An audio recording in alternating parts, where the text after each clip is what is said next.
지난 사도행전 5장 말씀을 보면 큰 위기가 있었습니다.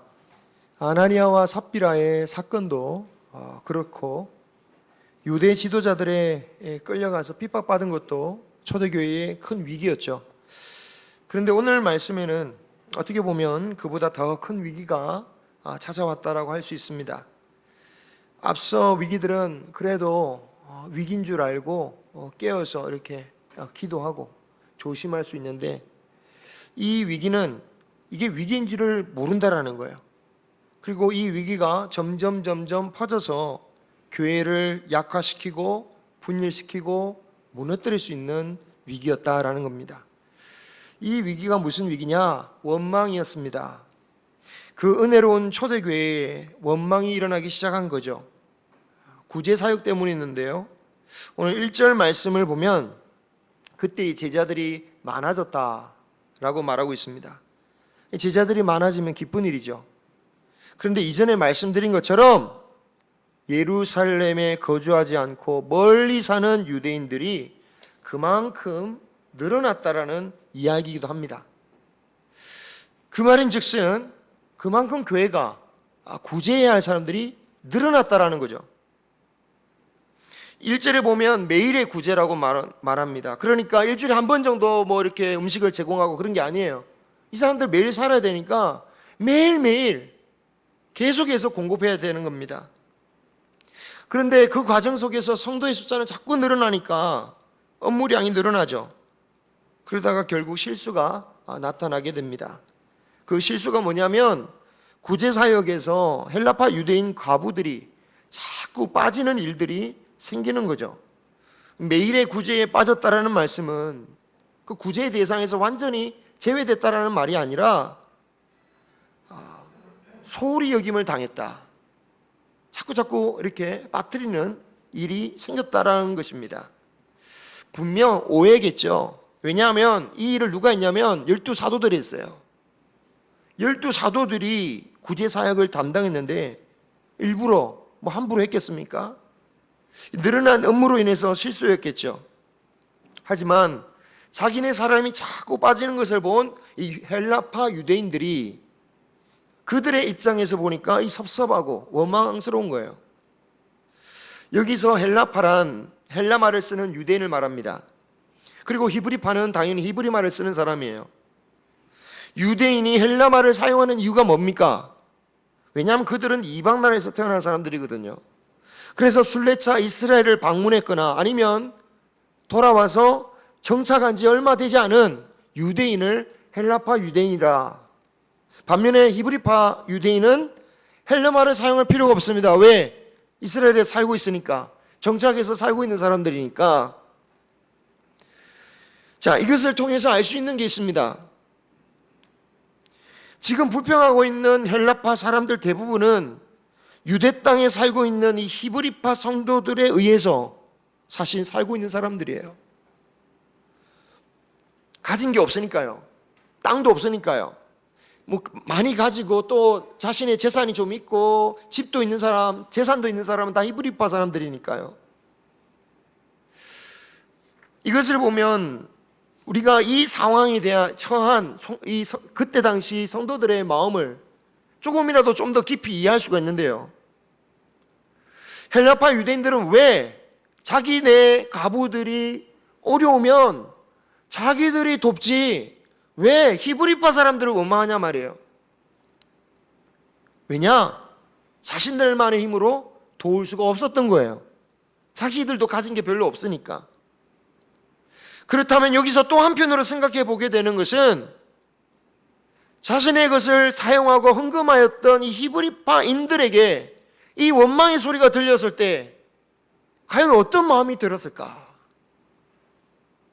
특히 이 구제사역을 담당했던 12사도들의 마음은 어떠했을까요? 우리 지난 시간에 바로 앞장에서 그들이 어떤 일을 겪었습니까? 복음을 전하다가 감옥에 갇히고 채찍에 맞고 목숨의 위협을 받으면서도 오히려 기뻐하면서 날마다 말씀을 전도하며 가르치기를 쉬지 않았다. 이게 5장 마지막 말씀이었어요.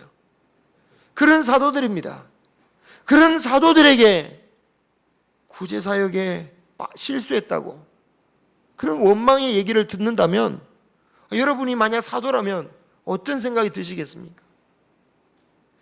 그 은혜가 풍성했던 초대교회에서 원망이 발생했다면 사실 교회에는 언제나 원망의 문제가 발생할 수 있음을 우리는 알 수 있을 것 같습니다.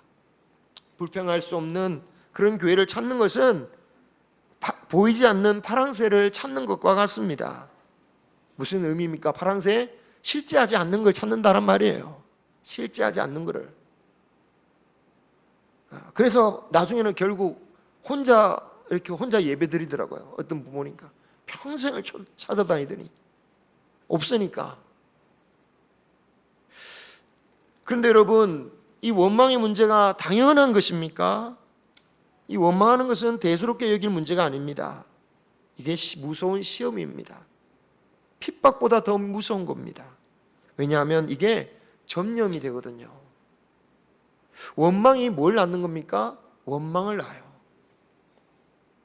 그렇습니다. 이러한 헬라파 유대인들의 원망은 히브리파 유대인들로부터 더 큰 원망을 불러일으키고 교회의 분열을 일으킬 수도 있었습니다. 아니, 내가 그들을 그렇게 불쌍한 마음으로 내 물건 함께 쓰고 자신의 나의 재산을 헌금하고 땅까지 팔았는데, 우리 히브리파 사람들이 그렇게 했는데 내가 무슨 바보야? 멍청이야? 내 것을 다 바치면서도 이런 욕을 먹어야 되나? 아이고, 내가 이런 말을 들으면서 참 치사해서 그냥 그만두겠어. 그만둔다. 교회 일 안 한다. 그렇게 떠나면 마음은 편하지만 사실 그렇게 많이 떠나는 경우도 있죠. 사실 정말 어려운 문제입니다. 하지만 그것은 전혀 우리가 가야 할 길이 아니죠. 왜 그렇습니까? 우리는 하나님이 주신 축복의 관계이기 때문입니다. 예수님께서 그리스도의 피를 흘리면서 세우신 것이 교회의 몸이기 때문이죠. 주님의 죽으심으로 말미암아 은혜 받고 가족이 되게 하시고 한 몸이 되게 하시고 한 몸이 된 것을 힘써 지키라고 하신 우리의 교회입니다. 그런데 그 몸을 우리가 그렇게 쉽게 포기한다는 거, 이 믿는 사람으로서는 선택하기 어려운 거죠. 그건 마귀가 좋아할 일입니다. 하나님의 나라를 분열시키고 무너뜨리고 자신의 나라를 세우는 것이기 때문이죠. 그래서 마귀는 끊임없이 어쨌든 작은 일 하나 가지고도 원망을 해서 계속해서 원망을 키워나간다라는 겁니다. 원망의 문제에 대해서 우리는 본질적으로 생각해 볼 필요가 있습니다. 정말 다른 사람의 문제 때문에 내가 괴로운 것일까요? 우리 속에도 가시가 있습니다. 고슴도치와 같은 사람들입니다. 고슴도치와 같은 두 사람이 추우면 어떻게 합니까? 추우니까 다 끌어안습니다. 근데 끌어안으면 어떻게 됩니까? 아파요. 추워서 안았는데 가시가 돋쳐있으니까 안으면 아픈 거예요. 혼자 있으면 외롭고 뭉치면 또 아프고. 그런데 나만 찔리는 게 아니라 내 속에 있는 가시 때문에 상대방도 찔린다라는 것을 우리는 꼭 기억해야 합니다. 그래서 우리가 정말 복된 삶을 위해서는 나의 가시를 제거하고 부드러워져야겠죠. 우리가 언제까지 이 가시를 품고 계속해서 찌르면 살겠습니까? 어떤 어머니가 탄식을 합니다. 내가 이 자식만 안 길렀어도 내가 정말 착하게 살았을 텐데 이 자식들을 키우느라고 내 성격이 다 버렸다고 막. 그런데 여러분, 없었던 본성이 나타난 게 아닙니다. 원래 감춰졌던 본성이 그 자녀를 통해서 드러나는 거죠. 고생을 많이 해서 내 성격이 다 망가졌다라는 말도 마찬가지입니다.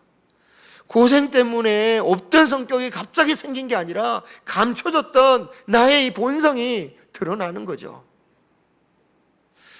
이 세상은 제약된 본성을 부인합니다. 그래서 우리의 성질은 환경에 의해서 결정된다고 봐요. 편하면 성격이 좋아지고 힘들고 어려워진다. 배고픈 사람 경제가 나빠지니까 전쟁이 반드시 일어난다. 그렇죠. 그런 경향이 있습니다. 그런데 없던 게 그런 거냐고요. 다만 환경에 따라서 우리의 본성이 드러나고 그리고 숨겨질 뿐입니다. 주변의 사람이 다 나의 비위를 맞춰주고 그렇게 해야 내 마음이 온유해질 수 있다면 그것은 성령이 주시는 온유함이 아니겠죠. 그 흉폭한 독재자들도 기분 좋게 해주면 온화해집니다. 그렇죠? 특정한 국가를 말하지는 않겠지만 어쨌든 우리도 힘센 나라들한테 얼마나 온화하게 해주려고 그냥 애를 씁니까? 웃게 해주려고, 기분 좋게 해주려고. 그런데 여러분, 그렇게 해서 온화해지면 그 사람이 훌륭한 겁니까? 성령입니까? 아니죠. 성령의 열매로 주시는 온유함이란 것은 참으로 환경에 상관없이 언제나 온유함을 가지는 것입니다. 여러분, 우리는 원망을 정말 경계해야 됩니다. 하나님의 나라를 해하는 죄죠. 출애굽할 때 이스라엘 백성들이 원망하다가 광야에서 다 망했습니다. 민수기 14장 28절에 하나님께서 약속하신 땅에 도착하고 그 땅에 정탐꾼을 보내어서 그 땅에 있는 그 풍성한 과일을 보고 그 땅이 얼마나 좋은지 보고서도 원망을 했던 거 아닙니까? 그런 백성들에게 하나님은 맹세하면서 이렇게 말씀하셨습니다. 한번 이게 안 넘겨지네요. 한번 넘겨주십시오. 네. 같이 읽겠습니다. 그들에게 이르기를 여호와의 말씀에 내 삶을 두고 맹세하노라. 너희 말이 내 귀에 들린 대로 내가 너희에게 행하리니. 아멘.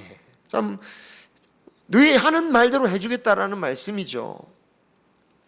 어찌 보면 원망하는 일이 어찌 완전히 사라질 날이 있겠습니까? 왜냐하면 우리가 모두가 온전하지도 않고요. 그죠? 또 교회에 온전한 사람만 있는 것도 아니고 아무리 성숙한 사람도 완전한 것이 아니기 때문에 원망은 항상 있을 수가 있는 것 같습니다. 12 사도들이 그렇게 표적과 기사를 행하고 생명을 다해 말씀을 가르쳐 주는데 히브리파 성도들이 자신의 땅을 팔아서 자신을 공급하여 주는데도 결국 마음에 안 드는 일이 발생하고 그것으로 인해 원망할 사람은 원망하는 거죠. 이런 사람이 있기 마련입니다. 아마도 절대로 사라지지 않을 것입니다. 다만 교회가 이러한 원망의 문제에 휩쓸리지 않아야 되고 그러기 위해서는 그 원망의 소리를 들었을 때 그 원망에 내가 간염되지 않는 것, 내가 그 원망에 간염되지 않는 것이 정말 중요합니다. 사도들이나 히브리파 성도들이 만약에 그 헬라파 성도들의 원망을 딱 듣는 순간 야, 어찌 우리한테 이러지? 그들을 탓하고 원망하기 시작했다면 아마 초대교회는 분열되고 찢어질 수밖에 없었을 것입니다. 하지만 사도들은 어떻게 합니까? 그 원망을 통해서 오히려 자신을 돌아봅니다. 그리고 자신들이 원래는 말씀과 기도에 집중해야 했는데 이런 구제사역까지 맡게 되므로 말미암아 이런 실수가 발생됐다고, 그것이 잘못이었음을 고백하는 거죠. 그래서 사도들은 원망의 유혹에서 벗어났을 뿐만 아니라 그렇게 원망하는 헬라파 사람들까지 그들의 영혼까지 생명의 길로 인도하고 있습니다. 제자들이 참 신기합니다. 아니 불과 몇 달 전까지만 해도 서로 자신이 크다면서 막 서로 싸우기까지 했던 그 제자들이 어떻게 이렇게 성자같이 돼버렸습니까? 우리 수년 동안 수십 년 동안 배워도 별로 바뀐 거 없는 것 같은데 불과 몇 달 전까지만 해도 십자가의 길을 쫓아가면서도 예수님 뒤에서 서로 네가 크니 내가 크니 주여 주님께서 하나님 나라 되면 우리 형제를 저 자리에 앉혀달라고 막 그런 부탁했던 제자들이 어떻게 이렇게 변할 수가 있었을까요? 세월이 약이 아닙니다. 다른 비결이 있는 거죠. 그 비결이 무엇입니까? 바로 성령의 충만함이었습니다. 성령 충만하면 은혜를 받아서 감격하고 믿음으로 사는 것 정도가 떠올려지지만 성령 충만이라는 말 자체를 한번 곰곰이 묵상해 보십시오. 성령 충만이란 것은 내 안에 내가 아니라 성령께서 충만하여 나를 이끌어 가신다는 뜻입니다. 그런데 그렇게 성령의 이끌리심을 받으면요, 주님께서 어떻게 우리를 이끌어 가십니까? 십자가로 이끌어 가시는 거예요. 성령님의 이끌림을 받으며 십자가에 같이 매달릴 수밖에 없는 겁니다. 그렇게 자신을 매달고 성령의 인도를 따라 살아가면 무슨 열매가 맺을까요? 당연히 성령의 열매가 맺어질 수밖에 없는 것이죠. 그래서 주님은 믿는 자들을 열매로 알겠다라고 말씀하신 거 아니겠습니까? 진짜 성령을 받았는지 그러한 성령의 열매로 알 수 있다. 성령의 열매를 맺고 있는지 아니면 엉뚱한 하나님으로부터 오는 열매가 아니라, 예수님으로부터 오는 열매가 아니라 엉뚱한 마귀로부터 오는 열매를 맺고 있으면 그 나무가 좋은 나무겠느냐? 좋은 나무에서 좋은 열매를 맺는 것이고 나쁜 나무에서 나쁜 열매가 온다. 세상에는 성도를 현혹하는 사이비도 많고 이단들이 요즘에 뉴스에 엄청 등장하고 있습니다. 여전히 밝혀지지 않는 온갖 사람들이 온갖 신비한 말이나 예언을 합니다. 그런데 우리는 그런 거 보지 말고 무슨 열매를 맺고 있는지만 보면 돼요. 정말 하나님이 원하시는 하나님의 복음을 전하고 사람들을 살리고, 사기 세력 늘리는 거 말고 정말 사람을 살리고 정말 은혜를 끼치는 그런 삶을 살아가고 있는가, 그걸 보면 되는 거죠. 성령 충만했던 지자들이 바로 그런 성령의 열매로 그 원망하는 성도들을 탓하지 않고 자신의 부족함을 돌아봅니다. 이 말씀을 보는 우리에게도 성령님은 이런 요구를 하고 계십니다. 아멘. 이 말씀에 우리가 과연 아멘하며 따를 수 있겠습니까? 아멘할 수 있겠습니까? 우리 힘으로는 안 돼요. 아멘 1000번을 해도 우리 힘으로 안 돼요. 성령을 따라서 성령이 오셔서 나는 예수 그리스도와 함께 죽고 예수 그리스도와 함께 살 때에만 가능한 것입니다. 성령을 구하시길 바랍니다. 이렇게 제자들이 자신을 돌아보니까 자신들이 이제 구제 사역을 직접 하는 게 옳지 않고 말씀과 기도에만 힘쓰겠으니 그 일을 대신할 집사님들을 뽑으라 라고 말합니다. 참, 우리가 뽑아주겠다 그것도 아니고 성도님들에게 여러분들이 뽑으십시오.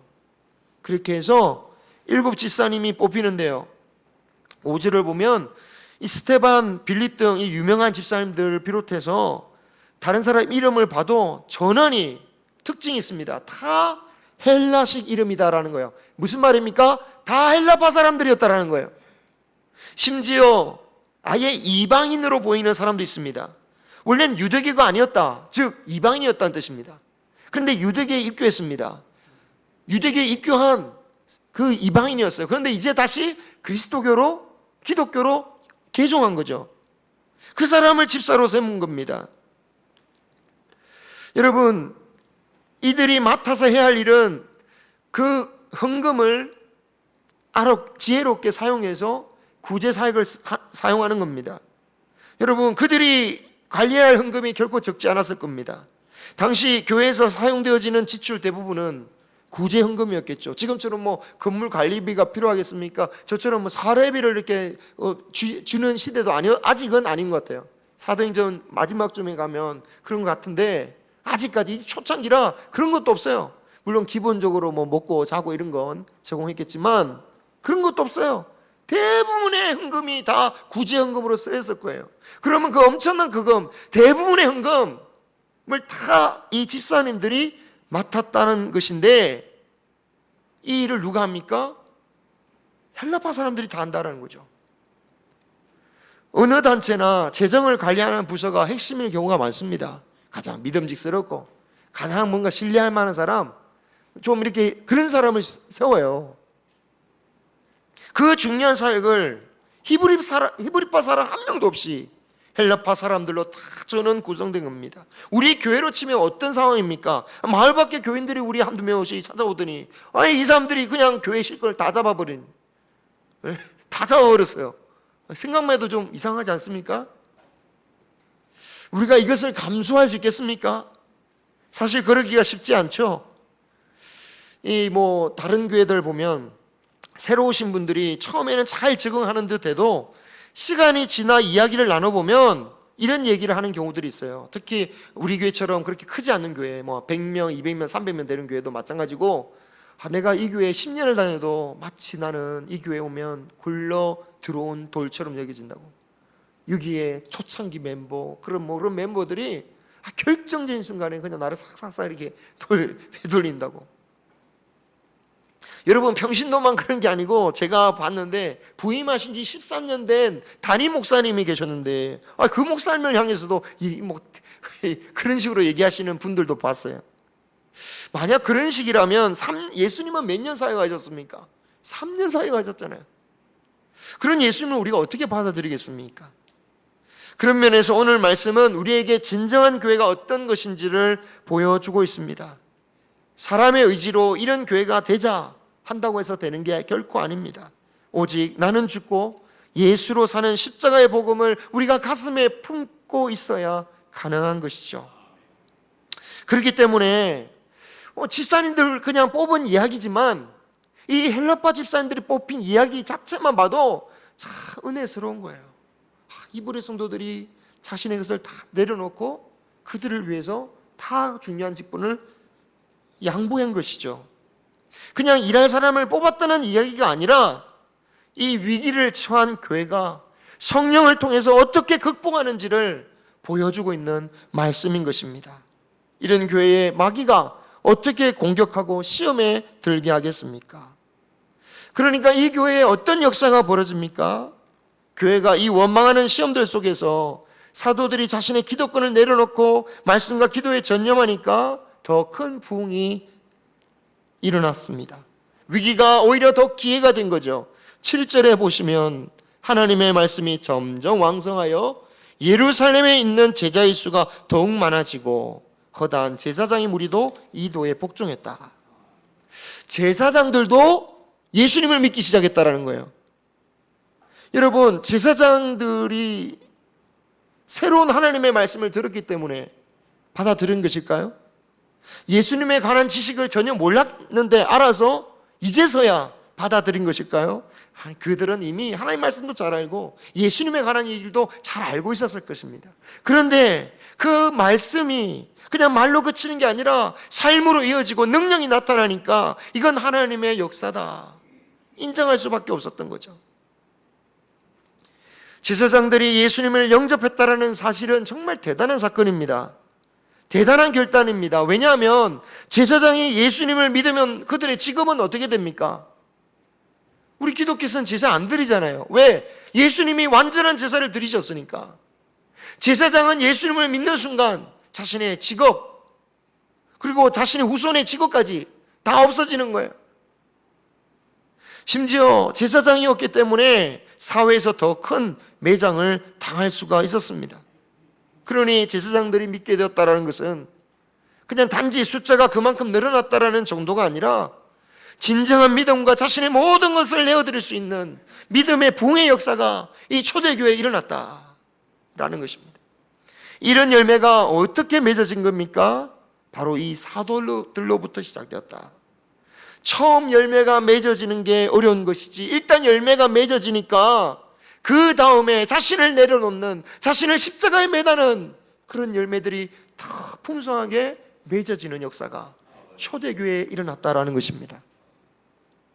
오늘 말씀을 보면서 헬라파에게 자리를 내어주는 이 히브리파 성도들의 이야기를 보면서 내가 밀려나고 교회가 부흥되면 그게 무슨 좋은 일인가?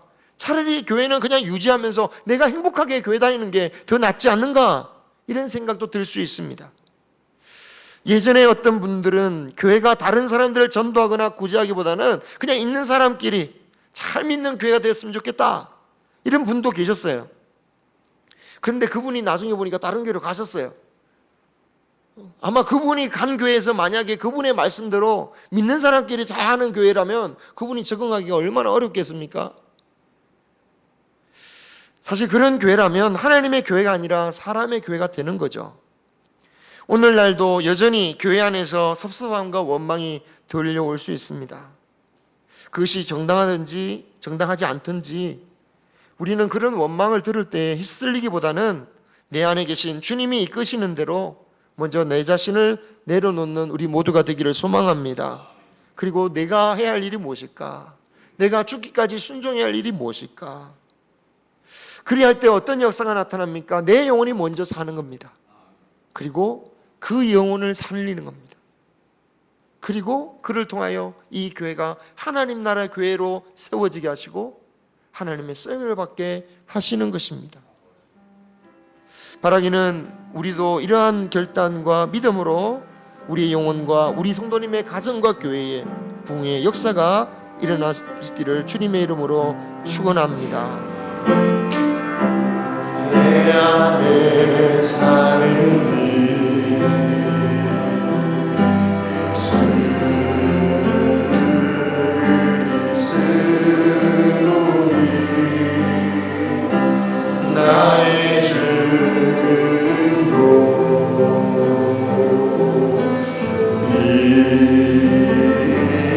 감이라. 다시 한번 내 안에 사느니 내 안에 사느니 예수 그리스도니 나의 죽음도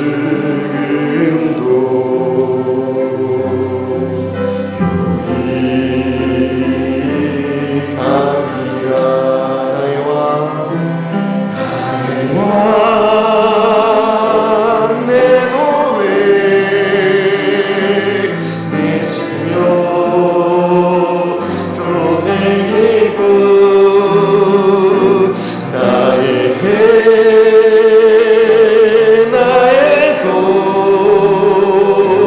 내 평화 나의 주 내 안에 사는 예수 그리스도니 나의 죽음도